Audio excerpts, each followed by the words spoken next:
Ya Hüseyin, Ya Hüseyin, Ya Hüseyin. Selamu aleyke ya Resulallah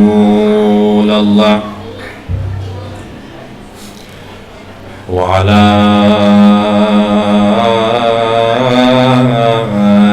ehli beytikel mazlumin.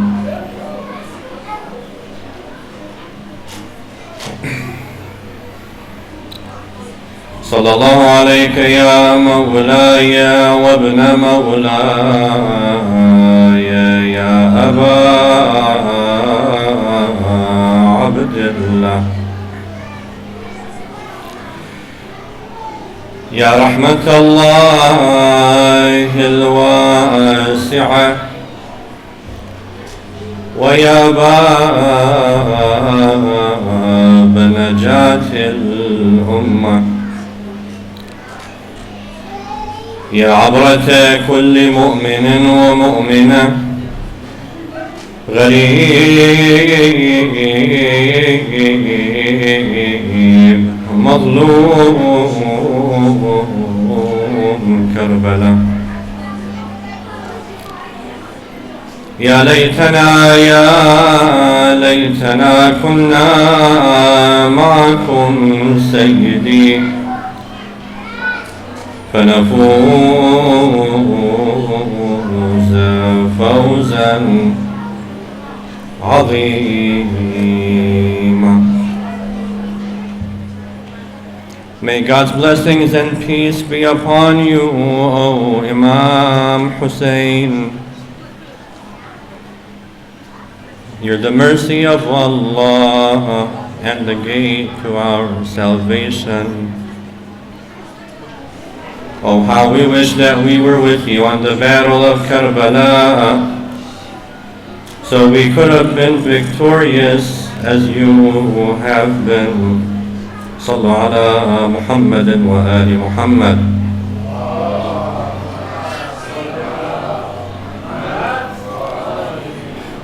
We continue tonight with the topic that we had started out with at the beginning of this holy month, and that is the letter which Imam Sadiq alayhi salam had written to his companions. It's a very long letter and we're not going to be able to go through the whole thing.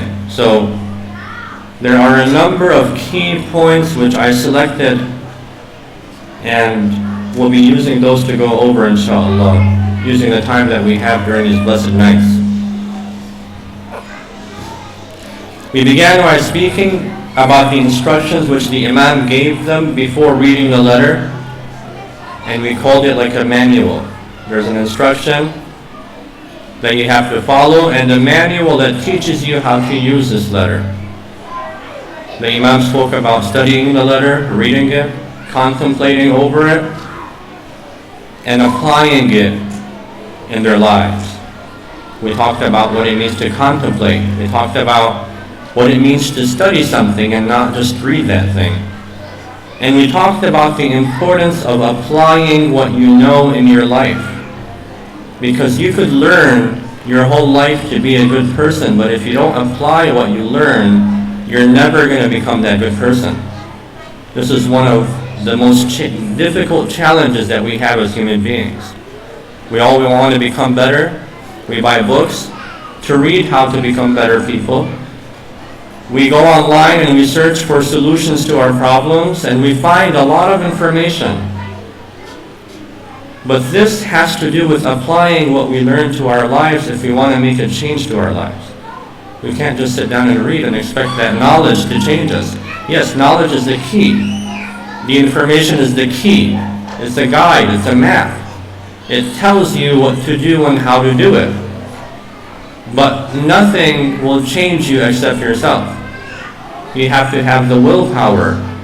And a big problem that we usually have as human beings is that we have a weak willpower, which they call in Arabic al-irada. If your willpower is weak, you'll be unable to get up and do things and change things in your life. So one of the first things that the scholars of ethics and spirituality say that we have to do if we want to change our lives is to begin with strengthening our willpower. Because if that's strong, then you can do anything you want. If that's weak, then you can't do anything in your life. So every individual has willpower, but we differ between each other based on how strong our willpower is. A lot of times fear is what drives us in life. We're scared of something, so we don't end up doing it. We sit down in our life missing out on a lot of things. Fear stops us from doing a lot of things. What helps us overcome that fear is a number of things. Courage, let's say. You might be a courageous person, but you will never get up to change or do something and face your problems if your willpower is weak.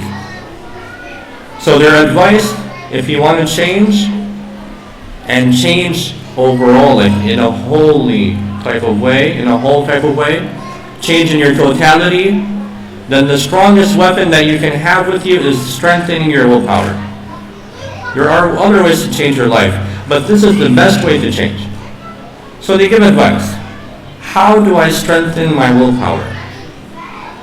They say that you have to see how your reaction is to certain actions that you do in your daytime. And remember, we talked about having that meditation or prayer room in the house, how to practice silence. Part of that silence that we're practicing is trying to understand how we are. So you get up in the morning, you have your breakfast, you have your coffee, you go to school, you go to work, or whatever you do in your daytime. You sit there and you observe yourself. How do I react to certain things? Do I have fear when I'm going to a job interview? Do I have fear when I'm going to work? Do I have hesitancy? Do I have discomfort driving to my work or to my school? You have to sit down and try to understand your emotions. That's the first thing that you have to do. Because we do things throughout the day and we don't realize what we're doing or why we're doing it. Most of the time we're not focusing on that. We just keep getting different emotions and different feelings, and we go on with our lives without really understanding why we do what we do. But we complain. We complain that we're not moving anywhere, we're not as happy as we want to be. There's a lot of dreams that we have in our minds that we can't achieve. Why is this the case for most people?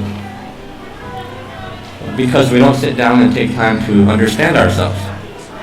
So the meditation room or prayer room is that stop during the day where you sit down and you think about what you did throughout the day. Let's say one day you want to think about your mornings. You sit down and you observe yourself. When you're driving in the car, did you become frustrated or angry when someone cut you off? Were you always in a hurry? Are you someone that's always leaving things for the last minute? Or are you someone who prepares himself or herself before time? This is something that we have to think about. Sometimes we're always late, we're always leaving things to the last minute. Well, this comes from a spiritual ailment or spiritual disease. So we have to change that. But how do we know that we have these problems? We have to sit down, focus on ourselves, study ourselves, think and contemplate, what am I doing? How am I behaving? How am I talking to other people? If my friend comes to me and tells me that he or she bought a new car, a very nice car, how do I react to that news? Do I become jealous of that person? It's a friend of mine, or a family member, someone I love and is dear to me. Do I get jealous when they have something that I don't? This is something that we have to think about. This is an emotion that causes a lot of anger and frustration in our life. Looking at other people and what they have and never being pleased with what we have. You're always frustrated because you're always going to find something with someone that you don't have. So this is a disease that we have to change if we want to make our lives happier. So we sit down and we analyze ourselves. We contemplate in silence and quiet. Am I happy when my friend tells me they bought something new for themselves, or am I angry and frustrated, or at least sad, wishing that I had that, what they got? If you feel like you have this negative feeling, then you have to work on changing that. How do you work on changing that? Well, you start by implementing solutions in your life, such as congratulating your friend for that thing, trying to be happy for them. At first, it's going to you to stop. Stop here. Okay. Calm down, relax, let all this chaos go away, and then continue from noon to nighttime. Over there, you stop as well. Calm yourself down, take a break, ground yourself, and you continue until you sleep. This is what we're supposed to be dealing with in our salats. But we add salat to part of those chaotic things of our day. Work and doing stuff and talking to others and all that kind of stuff. Prayer becomes one of those chaotic things. It's an obligation that we feel we have to do and take it off our backs. But in reality, that salat is there to stop you from all that chaos in your life, so that you can be mindful in what you do, so that the chaos stops at one point, you refresh, and you start all over again for the rest of your day. These are what we have to do with these religious instructions that we have. We have to begin giving them meanings in our life. Sallu ala Muhammad wa ali Muhammad.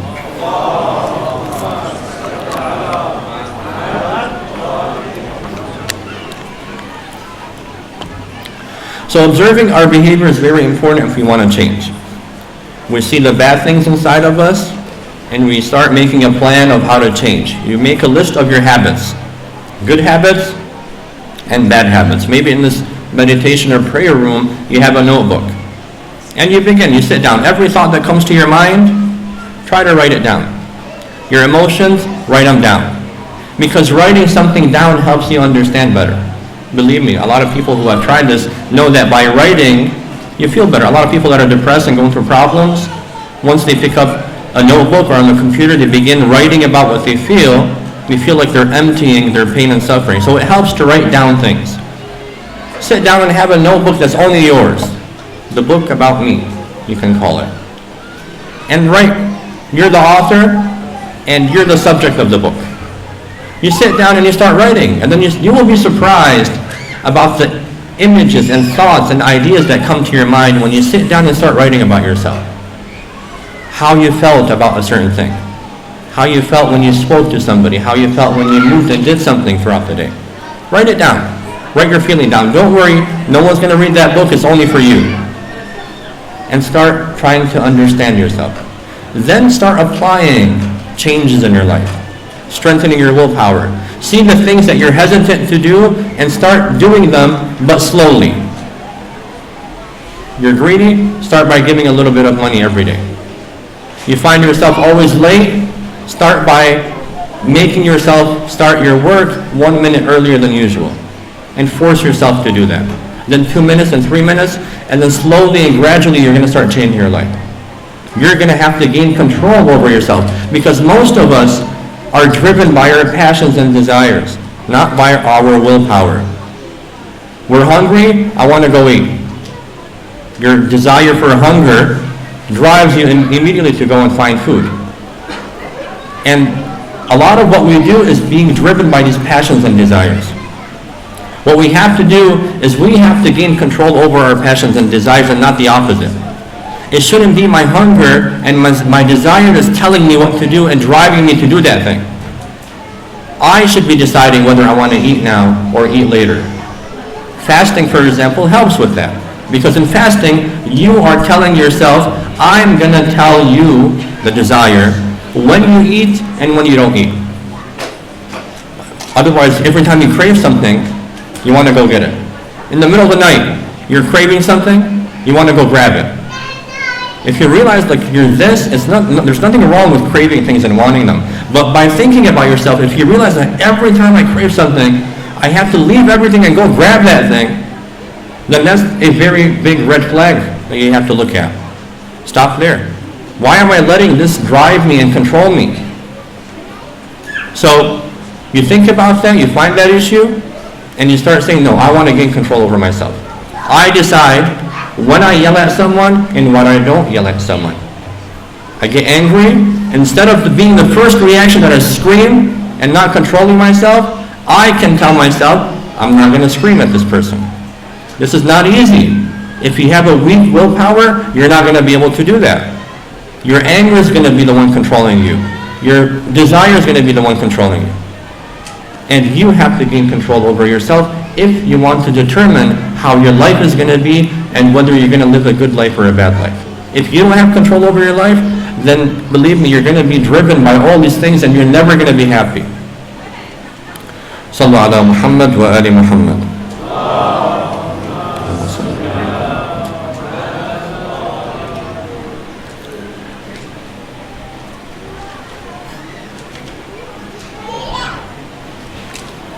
Patience is one of the things that was mentioned in the letter as well by Imam Sadiq alayhi salam. But patience is a long topic and I'm going to leave that for tomorrow inshallah. So today, or right now, I'm going to speak about the musibah of tonight. In some cultures, tonight is the night of Ali al-Akbar. So we're going to talk about his martyrdom and the story that happened to him. Yesterday, we spoke about the companions of Imam Hussein alayhi salam, some of the main companions and some of them who were companions of Rasulullah sallallahu alayhi wa sallam, who were present in the battle of Karbala. Ali al-Akbar is not from the companions of Imam Hussein alayhi salam, he's from his family. The historians say that when all the companions of Imam Hussein alayhi salam have been martyred, the Imam's household and family remained. And they all know or knew that this will be the end of their lives. This is what they came for. They came to defend their Imam and to die before him. They were all strong, resilient, patient. They were people of prayer. They are people who decided that they're going to make this decision in their life. These 70 or so men and women are the ones who decided for their lives that this is how they're going to end it. Out of hundreds and thousands who were given the opportunity to be with the Imam, only these people remained. We have to think about ourselves. If we were in that position, which battlefield would we have chosen? It's easy to say we would have been with the Imam, right? But these same people who betrayed the Imam are the same as us.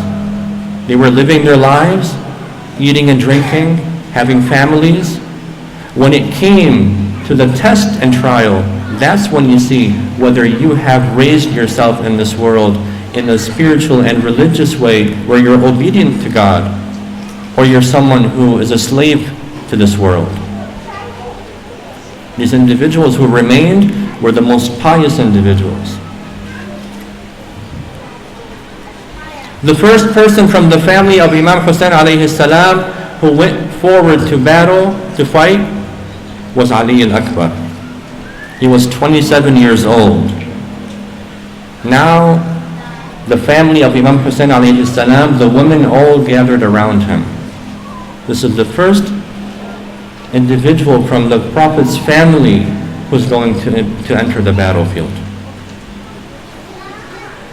The women surrounded him, and it's as if they told him not to leave them, because they know that once Ali al-Akbar goes, he's going to be followed by the rest of the family, and soon enough Imam Hussein alayhi salam's turn is also going to come up. They're going to go one by one. Ali al-Akbar did not listen to them. He knew this is his duty. He has to go and fight. He went to Imam Hussein alayhi salam and he asked for permission to fight. He came on a horse of the Imam. The horse's name was Lahiq. Then Ali al-Akbar was given permission by the Imam and he entered the battlefield. And he began fighting like a fierce warrior. And he began reciting poem as he was fighting, saying, أنا علي بن الحسين بن علي نحن ورب البيت أولى بالنبي تالله لا يحكم فينا ابن الدعي أضرب بالسيف أحمي عن أبي ضرب غلام هاشمي قرشي. He began saying, introducing who he is, saying, I am Ali ibn al-Hussein, the son of Hussein, the son of Ali. We are closer to the Prophet than anyone else that's over here. By God, this evil individual is not going to rule over us. I am going to fight you with my sword, protecting my father, and strike you with the strike of Bani Hashim.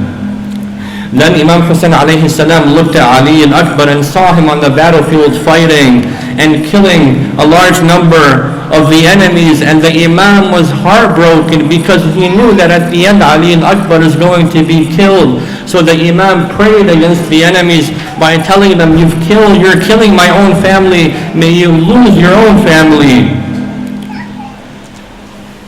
Then the Imam looked at the sky and said, اللهم اشهد على هؤلاء فقد برز إليهم أشبه الناس برسولك محمد خلقا وخلقا ومنطقا. He said, Oh Allah, be witness over these people that the person who came out to fight them is the person who most resembles Rasulullah in his physical appearance and in his ethics and morality. وكنا إذا اشتقنا إلى رؤية نبيك نظرنا إليه اللهم فامنعهم بركات الأرض وفرقهم تفريقا ومزقهم تمزيقا واجعلهم طرائق قددا ولا ترد الولاة عنهم أبدا فإنهم دعونا لينصرونا ثم عدوا علينا يقاتلونا. He says, Oh Allah, when we missed the Prophet, because Imam Hussein alayhi salam grew up with Rasul, father, to hear you calling for help and he's unable to help you. Then the Imam takes the blood of Ali al-Akbar and he throws it towards the sky, and they say that not one drop of blood came down to the ground. Then he told the family members to come and take his body and take him back to the tent. When they took him back, the women surrounded him and began crying, and then Zainab alayhi salam is the one who was heartbroken the most over the death of Ali al-Akbar alayhi salam. إنا لله وإنا إليه راجعون وسيعلم الذين ظلموا آل محمد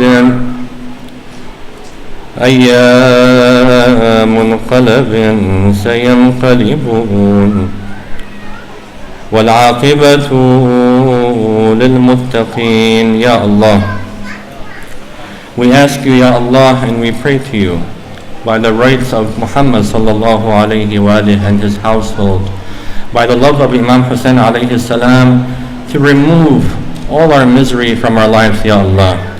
Ya Allah, anyone in this majlis who's ill or sick or knows anyone who's ill and sick, Ya Allah, we ask you by the rights of Imam Hussein alayhi salam to cure them. Ya Allah, anyone who has a need in this majlis, anyone suffering from something, anyone in need of something, we ask you, Ya Allah, by the rights of Imam Hussein alayhi salam, to grant them what they ask for. Ya Allah, we ask you to forgive all our sins. We're human beings, but we came here with our love for your Prophet and his family. Because of this love, Ya Allah, we ask you to purify us and to remove all the sins and mistakes that we have done in our lives. بحق محمد وآل محمد والفاتحة مع الصلاة على محمد وآل محمد.